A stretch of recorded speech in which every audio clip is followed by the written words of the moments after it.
നമസ്കാരം, chess battles മലയാളത്തിലേക്ക് സ്വാഗതം. ലോകത്തിലെ തന്നെ ഏറ്റവും മികച്ച ചെസ് ട്രെയിനേഴ്സിൽ ഒരാളായ മിഖായിൽ ഷെർഷേവിസ്കിയും വിക്ടർ കുപ്രൈച്ചിക്കും തമ്മിൽ നടന്ന വളരെ മികച്ചൊരു അറ്റാക്കിംഗ് ഗെയിമാണ് ഇന്നത്തെ വീഡിയോയിൽ കാണിക്കാൻ പോകുന്നത്. ഈ ഗെയിമും സജസ്റ്റ് ചെയ്തിരിക്കുന്നത് പാരാമൗണ്ട് ചെസ് ആണ്. പാരാമൗണ്ട് ചെസ്സിൻ്റെ സൈറ്റിൽ നിന്നും ഏത് പ്രോഡക്റ്റ് വാങ്ങിയാലും മലയാളം 15 എന്ന ഡിസ്കൗണ്ട് കൂപ്പൺ ഉപയോഗിച്ചാൽ 15% ഡിസ്കൗണ്ട് കിട്ടും. അതിൻ്റെ ലിങ്കും ബാക്കി ഡീറ്റെയിൽസും ഡിസ്ക്രിപ്ഷനിൽ കൊടുത്തേക്കാം. നമുക്കിനി ഗെയിമിലേക്ക് പോകാം. ഷെർഷേവിസ്കി ഇന്റർനാഷണൽ മാസ്റ്റർ ടൈറ്റിൽ വരെ നേടിയിട്ടുണ്ടെങ്കിലും ചെസ് ട്രെയിനിങ്ങിനാണ് അദ്ദേഹം കൂടുതൽ ശ്രദ്ധ കൊടുത്തിരുന്നത്.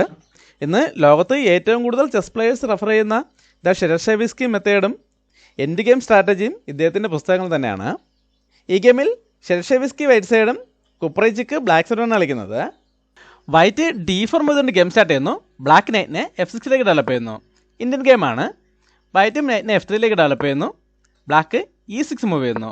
ഇവിടെ വൈറ്റ് E3 മൂവ് ചെയ്തുകൊണ്ട് D4 പോണിന് ഒരു സപ്പോർട്ട് കൊടുക്കുന്നതോടൊപ്പം ബിഷപ്പിൻ്റെ ഡയഗണലും ഓപ്പൺ ചെയ്യുന്നു. ബ്ലാക്ക് D5 മൂവ് ചെയ്യുന്നു. ഇവിടെ ഇപ്പോൾ മൂവ് ഓർഡറിൽ ചെറിയൊരു വ്യത്യാസം വന്നെങ്കിലും ഗെയിം കൊള്ളി സിസ്റ്റത്തിലേക്ക് വന്നിരിക്കുകയാണ്. ഈ ലൈറ്റ് സ്ക്വയർ ബിഷപ്പിൻ്റെ ഡയഗണൽ ക്ലോസ് ആയിരിക്കുന്നതുകൊണ്ട് തന്നെ വൈറ്റ് വേഗം ബിഷപ്പിനെ D3 ഡെവലപ്പ് ചെയ്തുകൊണ്ട് H7 സ്ക്വയറിലേക്ക് ഒരു കൺട്രോൾ കൊണ്ടുവരുന്നു. ബ്ലാക്ക് D5 മൂവ് ചെയ്തുകൊണ്ട് സെൻറ്ററിലെ പോണിനെ അറ്റാക്ക് ചെയ്യുന്നു. വൈറ്റ് ഇപ്പോൾ പോൺ വെച്ച് പോൺ വെട്ടണമെങ്കിൽ ബ്ലാക്കിന് ആ പോണിനെ തിരിച്ചോട്ടിക്കൊണ്ട് തന്നെ ബിഷപ്പിനെ ഡെവലപ്പ് ചെയ്യാം. എന്നാൽ അങ്ങനെ പോൺ വെച്ച് വെട്ടിയില്ല എങ്കിൽ അടുത്ത മൂവിൽ C4 മൂവ് ചെയ്തുകൊണ്ട് ബിഷപ്പിനെ അറ്റാക്ക് ചെയ്യാനും ആ ബിഷപ്പിനെ ഈ ഡയഗണലിൽ നിന്ന് ഒഴിവാക്കാനും കഴിയും. അതുകൊണ്ട് വൈറ്റ് ഈ പോൺ മുന്നോട്ട് വരുന്നത് തടയാൻ ശ്രമിക്കുകയാണ്. അതിനായിട്ട് B3 മൂവ് ചെയ്തുകൊണ്ട് C4 സ്ക്വയറിലേക്ക് ഒരു കൺട്രോളർ കൊണ്ടുവരുന്നതോടൊപ്പം അടുത്ത ബിഷപ്പിൻ്റെ ഡയഗണലും ഓപ്പൺ ചെയ്യുന്നു. ബ്ലാക്ക് നൈറ്റിനെ C6 ഡെവലപ്പ് ചെയ്തുകൊണ്ട് D4 പോണിന് ഒരറ്റാക്ക് കൂടെ കൊണ്ടുവരുന്നു. വൈറ്റ് ബിഷപ്പിനെ B2 ഡെവലപ്പ് ചെയ്തുകൊണ്ട് ആ പോണിന് ഒരു സപ്പോർട്ട് കൊടുക്കുന്നു. ഇവിടെ ബ്ലാക്ക് ഒരു പോൺ എക്സ്ചേഞ്ചിലേക്ക് പോവുകയാണ്. പോൺ വെച്ച് പോൺ വെട്ടുന്നു. വൈറ്റ് പോൺ വെച്ച് തിരിച്ചുവിട്ടുന്നു. അതിനുശേഷം ബ്ലാക്ക് ബിഷപ്പിനെ D6 ഡെവലപ്പ് ചെയ്തുകൊണ്ട് കാസിലിങ്ങുള്ള സൗകര്യം ഉണ്ടാക്കുന്നു. വൈറ്റ് A6 മൂവ് ചെയ്ത ശേഷം കിങ് സെല്ലിലേക്ക് കാസിലിംഗ് ചെയ്യുന്നു. ഇവിടെ വേണമെങ്കിൽ വൈറ്റിനും ഇപ്പോൾ തന്നെ കാസിലിംഗ് ചെയ്യാം. എന്നാൽ അതിനു മുമ്പായിട്ട് ഇനി ഡെവലപ്പ് ആവാനുള്ള ഒരു നൈറ്റിനെ കൂടെ ഡെവലപ്പ് ചെയ്യാൻ ശ്രമിക്കുകയാണ്. നൈറ്റിനെ D2 ഡെവലപ്പ് ചെയ്യുന്നു. ബ്ലാക്ക് നൈറ്റിനെ D7 മൂവ് ചെയ്ത ശേഷം വൈറ്റും കിങ് സെല്ലിലേക്ക് കാസിലിംഗ് ചെയ്യുന്നു. ഇവിടെ സെൻറ്റർ ഓപ്പൺ ചെയ്യുന്നതിനായിട്ട് ബ്ലാക്ക് ഒരു പോൺ എക്സ്ചേഞ്ച് ഓഫർ ആണ്. E5 മൂവ് കൊണ്ട് D4 പോണെതിരെ അറ്റാക്ക് കൊടുക്കുന്നു. വൈറ്റ് ഇപ്പോൾ അത് അക്സെപ്റ്റ് ചെയ്തില്ലെങ്കിൽ അടുത്ത മൂവിൽ E4 മൂവ് കൊണ്ട് ഇങ്ങനെ ഒരു ഫോർക്ക് വരാൻ സാധ്യതയുണ്ട്. അതുകൊണ്ട് അത് അക്സെപ്റ്റ് ചെയ്യാണ്. പോൺ വെച്ച് പോണിൻ്റെ എടുത്തുകൊണ്ട് ബിഷപ്പിനെതിരെ അറ്റാക്ക് കൊടുക്കുന്നു. ഇവിടെ ഇപ്പോൾ ആ പോണിനെതിരെ ബ്ലാക്കിന് 3 പീസുകൾ വെച്ച് അറ്റാക്ക് ഉണ്ട്. അതുകൊണ്ട് തന്നെ വേണമെങ്കിൽ ആ പോണിനെ വെട്ടിയെടുക്കാം. എന്നാൽ ആ പോണിപ്പോൾ ഇതിൽ ഏത് പീസ് വെച്ച് വെട്ടിയെടുത്താലും വീണ്ടും ഈ നൈറ്റുകളോ ബിഷപ്പുകളോ തമ്മിൽ എക്സ്ചേഞ്ച് ചെയ്യേണ്ടി വരും. ബ്ലാക്കിന് അങ്ങനെ ഒരു എക്സ്ചേഞ്ച് താല്പര്യമില്ലാത്തതുകൊണ്ട് ഇപ്പോൾ തന്നെ ആ പോണിനെ നേടിയെടുക്കുന്നില്ല. പകരം ആ പോണിനെതിരെയുള്ള എല്ലാ അറ്റാക്കും നിലനിർത്തിക്കൊണ്ട് തന്നെ ബിഷപ്പിനെ C7 മൂവ് ചെയ്യുന്നു. ഇവിടെ വൈറ്റ് അടുത്തൊരു പോൺ എക്സ്ചേഞ്ച് ഓഫർ ആണ്. C4 മൂവ് ചെയ്തുകൊണ്ട് ബ്ലാക്കിൻ്റെ ഈ സപ്പോർട്ടില്ലാത്ത D5 പോണിനെ അറ്റാക്ക് ചെയ്യുന്നു. ബ്ലാക്ക് ഇപ്പോൾ പോൺ വെച്ച് പോണിട്ടുണ്ടെങ്കിൽ നൈറ്റ് വെച്ച് തിരിച്ചെട്ടിക്കൊണ്ട് ഈ E5 പോണിന് ഒരു സപ്പോർട്ടോ കൊണ്ടുവരിക എന്നതാണ് വൈറ്റിൻ്റെ ഉദ്ദേശം. എന്നാൽ ബ്ലാക്ക് ഇപ്പോൾ പോൺ വെച്ച് പോൺ കിട്ടുന്നില്ല.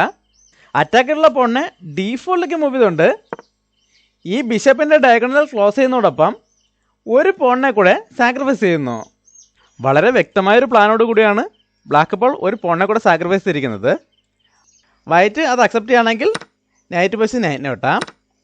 ബിഷപ്പ് വെച്ച് തിരിച്ചു വെട്ടുമ്പോൾ നൈറ്റ് വെച്ച് E5 പോണിട്ട് എടുത്തുകൊണ്ട് ആ നഷ്ടപ്പെട്ട പോണിനെ തിരിച്ചെടുക്കാം. ഇതോടെ ഒരേ സമയം വൈറ്റിൻ്റെ 2 ബിഷപ്പുകളും അറ്റാക്കിലാകും. ഇങ്ങനൊരു എക്സ്ചേഞ്ചിലൂടെ ഈ പ്രശ്നം പരിഹരിക്കാൻ ശ്രമിച്ചാലും വീണ്ടും ഒരേ സമയം റൂക്കും ബിഷപ്പും അറ്റാക്കിലാകുകയും ഈ എക്സ്ചേഞ്ചിൽ ബ്ലാക്കിന് ലാഭം കിട്ടുകയും ചെയ്യും. അങ്ങനെ ഒരു പ്രശ്നമുള്ളതുകൊണ്ട് വൈറ്റ് ഇപ്പോൾ തന്നെ നൈറ്റ് വെച്ചോ ബിഷപ്പ് വെച്ചോ ആ പോൺ സാക്രിഫൈസ് അക്സെപ്റ്റ് ചെയ്യുന്നില്ല. ആദ്യം ഈ ഡിഫൻഡറെ ഇവിടെ നിന്ന് ഒഴിവാക്കാൻ ശ്രമിക്കുകയാണ്. അതിനായിട്ട് ബിഷപ്പിനെ E4 മൂവ് ചെയ്തുകൊണ്ട് നൈറ്റിനെതിരെ അറ്റാക്ക് കൊടുക്കുന്നു. ആ നൈറ്റ് അവിടെ നിന്ന് ഒഴിവാക്കി കഴിഞ്ഞാൽ പിന്നീട് വൈറ്റിന് ഈ പോൺ സാക്രിഫൈസ് അക്സെപ്റ്റ് ചെയ്യാൻ പറ്റും. ഇവിടെ ബ്ലാക്കിന് ഒരു പോൺ കൂടെ നഷ്ടമാകാൻ പോകുന്നു എന്ന് മനസ്സിലാക്കിക്കൊണ്ട് ബ്ലാക്ക് ആ പോണിനെ സംരക്ഷിക്കുന്നതോടൊപ്പം ആദ്യം നഷ്ടപ്പെട്ട പോണിനെ കൂടെ തിരിച്ചെടുക്കാൻ ശ്രമിക്കുകയാണ്. അതിനായിട്ട് നൈറ്റ് വെച്ച് E5 പോണിന് എടുത്തുകൊണ്ട് ക്വീന് വെച്ച് D4 പോണിന് ഒരു സപ്പോർട്ട് കൊടുക്കുന്നു. ഇപ്പോൾ ആ നൈറ്റിന് F3 നൈറ്റിനെതിരെ അറ്റാക്ക് ഉള്ളതുകൊണ്ട് ബിഷപ്പ് വെച്ച് ഇങ്ങനെ ഒരു പിൻ വരാനും സാധ്യതയുണ്ട്. അതുകൊണ്ട് വൈറ്റ് ഇവിടെ ഒരു നൈറ്റ് എക്സ്ചേഞ്ചിലേക്ക് പോവുകയാണ്. നൈറ്റ് വെച്ച് നൈറ്റ് വെട്ടുന്നു. ബ്ലാക്ക് നൈറ്റ് വെച്ച് തിരിച്ചു വെട്ടുന്നു. അതിനുശേഷം വൈറ്റ് നൈറ്റിനെ F3 മൂവ് ചെയ്തുകൊണ്ട് ഈ ക്വീൻ്റെ ഫയൽ കൂടെ ഓപ്പൺ ചെയ്യുന്നതോടൊപ്പം വീണ്ടും ഒരു നൈറ്റ് എക്സ്ചേഞ്ച് ഓഫർ ചെയ്യുന്നു. നേരത്തെ സൂചിപ്പിച്ച പോലെ ഇപ്പോൾ ഇങ്ങനെ ഒരു പിൻ വരികയാണെങ്കിൽ ഈ ക്വീൻ്റെ ഫയൽ ഓപ്പൺ ആണ്. അതുകൊണ്ട് തന്നെ ക്വീന് വെച്ച് ആ ഡീഫോൾട്ടിലെ പോയിന്റ് എടുത്തുകൊണ്ട് ഒരു പോയിന്റ് കൂടെ വൈറ്റിന് നേടിയെടുക്കാൻ പറ്റും. അല്ലാതെ ബ്ലാക്ക് ഇപ്പോൾ ഒരു നൈറ്റ് എക്സ്ചേഞ്ചിലേക്ക് പോവുകയാണെങ്കിൽ ക്വീന് വെച്ച് തിരിച്ചോട്ടിക്കൊണ്ട് ഈ ഡയഗണലിലേക്കുള്ള അറ്റാക്ക് സ്ട്രോങ് ആക്കാൻ കഴിയും. എന്നാൽ ബ്ലാക്ക് ഇപ്പോൾ ഇങ്ങനെ നൈറ്റുകൾ തമ്മിൽ എക്സ്ചേഞ്ച് ചെയ്യാനോ അല്ലെങ്കിൽ ബിഷപ്പ് വെച്ച് ആ നൈറ്റിനെ പിൻ ചെയ്യാനോ ശ്രമിക്കുന്നില്ല. പകരം ഇവിടെ അടുത്തൊരു ട്രാപ്പിന് ശ്രമിക്കുകയാണ്. ക്വീനെ D6ലേക്ക് മൂവ് ചെയ്തുകൊണ്ട് ഈ D4ലെ പോണിനെ കൂടെ സാക്രിഫൈസ് ചെയ്യുന്നു. വൈറ്റ് ഇപ്പോൾ ക്വീന് വെച്ചോ ബിഷപ്പ് വെച്ചോ ഈ പോൺ സാക്രിഫൈസ് അക്സെപ്റ്റ് ചെയ്യുകയാണെങ്കിൽ അടുത്ത 2 മൂവിൽ ചെക്ക്മേറ്റ് ആണ്. ഇപ്പോൾ ബിഷപ്പ് വെച്ചാലും ക്വീന് വെച്ചാലും ആ പോൺ എടുക്കുകയാണെങ്കിൽ അടുത്ത മൂവിൽ ചെക്കോട് കൂടി ഈ നൈറ്റിനോട് എടുക്കുക. ഈ ചെക്ക് ഇപ്പോൾ എങ്ങനെ തന്നെ ഒഴിവാക്കിയാലും അടുത്ത മൂവിൽ ക്വീന് വെച്ച് H2ലെ പോണിനോട്ട് ചെക്ക് വരുമ്പോൾ ചെക്ക്മേറ്റ് ആകും. ഇങ്ങനൊരു പ്ലാനോട് കൂടിയാണ് ബ്ലാക്ക് ഇപ്പോൾ ഒരു പോണിനെ കൂടെ സാക്രിഫൈസ് ചെയ്തിരിക്കുന്നത്. ഇവിടെ ബ്ലാക്കിൻ്റെ ഉദ്ദേശം എന്താണെന്ന് വ്യക്തമായി മനസ്സിലായിക്കൊണ്ട് തന്നെയാണ് വൈറ്റും കളിക്കുന്നത്. അതുകൊണ്ട് ഈ 2 പീസിൽ ഉപയോഗിച്ചും സാക്രിഫൈസ് അക്സെപ്റ്റ് ചെയ്യുന്നില്ല. പകരം നൈറ്റ് ഉപയോഗിച്ച് പോണിനെ എടുക്കുന്നു. ഇതോടെ കുപ്രൈച്ചിക്ക് പ്ലാൻ ബിയിലേക്ക് പോവുകയാണ്. നൈറ്റിനെ D3ലേക്ക് കൊണ്ടുവന്ന് ബിഷപ്പിനെ അറ്റാക്ക് ചെയ്തുകൊണ്ട് ആ നൈറ്റിനെ കൂടെ സാക്രിഫൈസ് ചെയ്യുന്നു. ഇവിടെ ഇപ്പോൾ വൈറ്റിന് ഈ ബിഷപ്പിനെ അറ്റാക്കിൽ നിന്നും രക്ഷിക്കാനോ അല്ലെങ്കിൽ ഈ സാക്രിഫൈസ് അക്സെപ്റ്റ് ചെയ്യാനോ പറ്റില്ല. അങ്ങനെ എന്തിനു സംഭവിച്ചാലും അപ്പോൾ തന്നെ ചെക്ക്മേറ്റ് ആകും. ഈ ഒരു അവസരത്തിന് വേണ്ടിയാണ് ഷെർഷെവിസ്കിയും വെയിറ്റ് ചെയ്തത്. ഇത്രയും വലിയൊരു അറ്റാക്ക് വന്നിട്ടും അദ്ദേഹം ഇപ്പോൾ ഒരു ഡിഫൻസിലേക്ക് പോകുന്നില്ല. ആദ്യം ബിഷപ്പ് വെച്ച് H7ലെ പോണോട്ട് ചെക്ക് കൊടുത്തുകൊണ്ട് ആ ബിഷപ്പിനെ സാക്രിഫൈസ് ചെയ്യുന്നു. ബ്ലാക്ക് ഇപ്പോൾ ഈ സാക്രിഫൈസ് അക്സെപ്റ്റ് ചെയ്യുകയാണെങ്കിൽ ഒരു ചെക്കോട് കൂടി ഈ നൈറ്റിനെ ഒട്ടിയെടുക്കാനും ബ്ലാക്ക് ഈ ചെക്ക് എങ്ങനെ തന്നെ ഒഴിവാക്കിയാലും ക്വീനെ G3ലേക്ക് കൊണ്ടുവന്ന് ഈ ചെക്ക്മേറ്റ് ഒഴിവാക്കുന്നതോടൊപ്പം ഇങ്ങനൊരു അറ്റാക്കുമാണ് വൈറ്റ് ഇവിടെ പ്ലാൻ ചെയ്യുന്നത്. ഇവിടെ ഇപ്പോൾ ബ്ലാക്ക് ക്വീനുകൾ തമ്മിൽ എക്സ്ചേഞ്ച് ചെയ്താലും 2 എക്സ്ട്രാ പോണുകളുടെ ആനുകൂല്യം വൈറ്റിന് കിട്ടും. അതുകൊണ്ട് കുപ്രൈച്ചിക്ക് ഇപ്പോൾ ഈ ബിഷപ്പ് സാക്രിഫൈസ് അക്സെപ്റ്റ് ചെയ്യുന്നില്ല. പകരം ചെക്കിൽ നിന്നും കിങ്ങിനെ H8ലേക്ക് മൂവ് ചെയ്യുന്നു. ഇതോടെ ഈ ചെക്ക്മേറ്റ് ഫിഷനെയും ഈ ബിഷപ്പിനെതിരെയുള്ള അറ്റാക്കും വീണ്ടും സ്ട്രോങ് ആയിട്ടുണ്ട്. ഇപ്പോൾ G3 മൂവ് ചെയ്തുകൊണ്ട് ഈ ചെക്ക്മേറ്റിൽ നിന്ന് ഒഴിവാക്കാൻ ശ്രമിക്കുകയാണെങ്കിൽ ബിഷപ്പ് നഷ്ടപ്പെടുകയും ക്വീനെതിരെ അറ്റാക്ക് വരികയും ചെയ്യും. അതുകൊണ്ട് ഷെർഷെവിസ്കി ഇപ്പോഴും ഒരു ഡിഫൻസിലേക്ക് പോകുന്നില്ല. അദ്ദേഹം വീണ്ടും ഒരു കൗണ്ടർ അറ്റാക്കിലൂടെയാണ് ഈ പ്രശ്നം പരിഹരിക്കാൻ ശ്രമിക്കുന്നത്. അതിനായിട്ട് ക്വീനെ H5ലേക്ക് കൊണ്ടുവരുന്നു. ഈ ഒറ്റ മൂവോടെ 3 കാര്യങ്ങളാണ് സംഭവിച്ചിട്ടുള്ളത്. ഏറ്റവും പ്രധാനപ്പെട്ടത് ഈ ചെക്ക്മേറ്റ് ഒഴിവാക്കാൻ കഴിയുന്നുണ്ട്. രണ്ടാമത്തത് ഈ ബിഷപ്പിനെ ക്വീന് വെച്ച് സപ്പോർട്ട് ചെയ്യാൻ പറ്റുന്നുണ്ട്. മൂന്നാമത്തത് ഈ നൈറ്റ് വെച്ച് ബിഷപ്പിനുള്ള അറ്റാക്കും ഡിഫെൻഡ് ചെയ്യാൻ കഴിയുന്നുണ്ട്. അതായത് ബ്ലാക്കിനിപ്പോൾ ഈ ബിഷപ്പിനെ നേരിട്ടെടുക്കാൻ പറ്റില്ല. അങ്ങനെ നൈറ്റ് വെച്ച് ബിഷപ്പിനെ എടുക്കുകയാണെങ്കിൽ ബിഷപ്പിനെ G6ലേക്ക് മൂവ് ചെയ്തുകൊണ്ട് ഡിസ്കവേർഡ് ചെക്ക് വരികയും അടുത്ത മൂവിൽ തന്നെ ചെക്ക്മേറ്റ് ആകുകയും ചെയ്യും.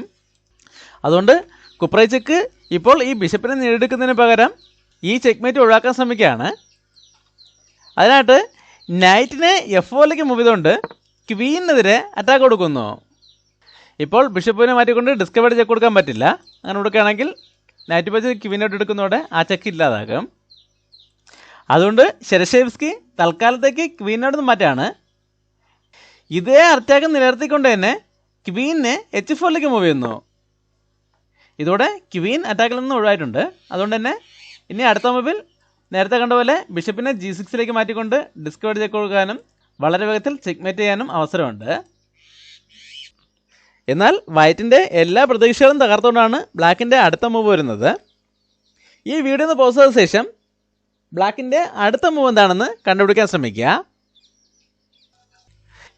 ഇവിടെ ഇപ്പോൾ ബ്ലാക്ക് ബിഷപ്പിനെ D8ലേക്ക് കൊണ്ടുവന്ന് ക്വീനെ അറ്റാക്ക് ചെയ്തുകൊണ്ട് ആ ക്വീനെ ഈ ഡയഗണലിൽ നിന്ന് ഒഴിവാക്കാനോ അല്ലെങ്കിൽ ക്വീനെ H6ലേക്ക് കൊണ്ടുവന്ന് ഒരു ക്വീൻ എക്സ്ചേഞ്ചിലൂടെ ഈ പ്രശ്നം പരിഹരിക്കാനോ ശ്രമിക്കുന്നില്ല. പകരം അടുത്തൊരു സാക്രിഫൈസിലേക്ക് പോവുകയാണ്. നൈറ്റിനെ H3ലേക്ക് കൊണ്ടുവന്ന് ചെക്ക് കൊടുത്തുകൊണ്ട് നൈറ്റിനെ കൂടെ സാക്രിഫൈസ് ചെയ്യുന്നു. ഈ മൂവ് എന്നതോടെ വൈറ്റ് തോൽവി സമ്മതിക്കുകയായിരുന്നു. കാരണം വൈറ്റിനിപ്പോൾ ഈ ചെക്ക് ഒഴിവാക്കാൻ നല്ല ഓപ്ഷനുകളൊന്നുമില്ല. നൈറ്റ് H3ലേക്ക് വന്നതോടെ ക്വീന് വെച്ച് ഈ H2ലേക്ക് കൊണ്ടുവരുന്ന കൺട്രോൾ നഷ്ടപ്പെട്ടിരിക്കുകയാണ്. അതുകൊണ്ട് തന്നെ കിങ് H1ലേക്ക് മാറുകയാണെങ്കിൽ ക്വീന് വെച്ച് ചെക്ക് വരുമ്പോൾ അപ്പോൾ തന്നെ ചെക്ക്മേറ്റ് ആകും. അല്ലാതെ പോൺ വെച്ച് നൈറ്റിനോട്ടായാലും അതേ ചെക്ക്മേറ്റ് തന്നെയാണ്. അല്ലാതെ ഈ ചെക്ക്മേറ്റ് ഒഴിവാക്കണമെങ്കിൽ ഈ ക്വീനെ നഷ്ടപ്പെടുത്തി കളിക്കേണ്ടി വരും. ഈ പൊസിഷനിൽ ക്വീൻ നഷ്ടപ്പെട്ടു കഴിഞ്ഞാൽ പിന്നീട് യാതൊരു സാധ്യതയില്ല എന്ന് മനസ്സിലായിക്കൊണ്ടാണ് ഇവിടെ നൈറ്റ് വെച്ച് ചെക്ക് വന്നപ്പോൾ തന്നെ വൈറ്റ് തോൽവി സമ്മതിച്ചത്.